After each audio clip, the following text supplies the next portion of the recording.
Complete physics through reels day 1 में आपका स्वागत है। आज हम स्टार्ट करते हैं स्पीड और वेलोसिटी के डिफरेंस से। देखो इनमें बेसिक डिफरेंस क्या है कि आपको मान लेते हैं किसी ए पॉइंट से बी पॉइंट पर जाना है। अब यहां पर जाने के दो रास्ते हैं, या तो आप स्ट्रेट जा सकते हो, यहां पर जाम लगा हुआ है, यहां से नहीं जाना चाह रहे हो तो आपके पास दूसरा ऑप्शन है कि आप फ्लाईओवर क्रॉस करके जाओ। तो देखो जरा जी, यहां से जाने में भी कुछ डिस्टेंस ट्रेवल किया और यहां से जाने में भी कुछ डिस्टेंस ट्रेवल किया होगा, लेकिन अपने को मालूम है कि ये शॉर्टेस्ट पाथ जो होता है, शॉर्टेस्ट डिस्टेंस जो होता है, उसी को अपने डिस्प्लेसमेंट बोलते हैं।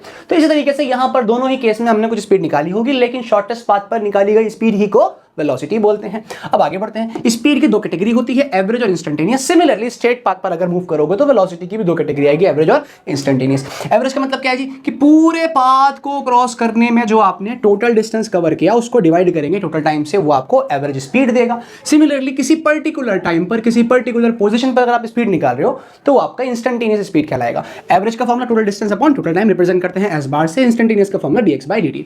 वेलोसिटी की बात करेंगे, अगर आप पूरे पाथ की बात करोगे शुरू से लेकर आखिर तक, बीच में कहीं रुका हो, चाय पी हो, कहीं चला गया हो, दोस्तों से मिल लिया हो, मतलब नहीं, पूरे path total displacement upon total time, वो आपको क्या देगा जी, एवरेज वेलोसिटी देगा। बीच के इंटरवल से कहीं पे कोई मतलब नहीं है। इंस्टेंटेनियस का मतलब क्या, किसी पर्टिकुलर पोजीशन या पर्टिकुलर टाइम पर अगर आप वेलोसिटी निकाल रहे हैं तो वो आपकी कहलाती है इंस्टेंटेनियस वेलोसिटी। मिलते हैं कल।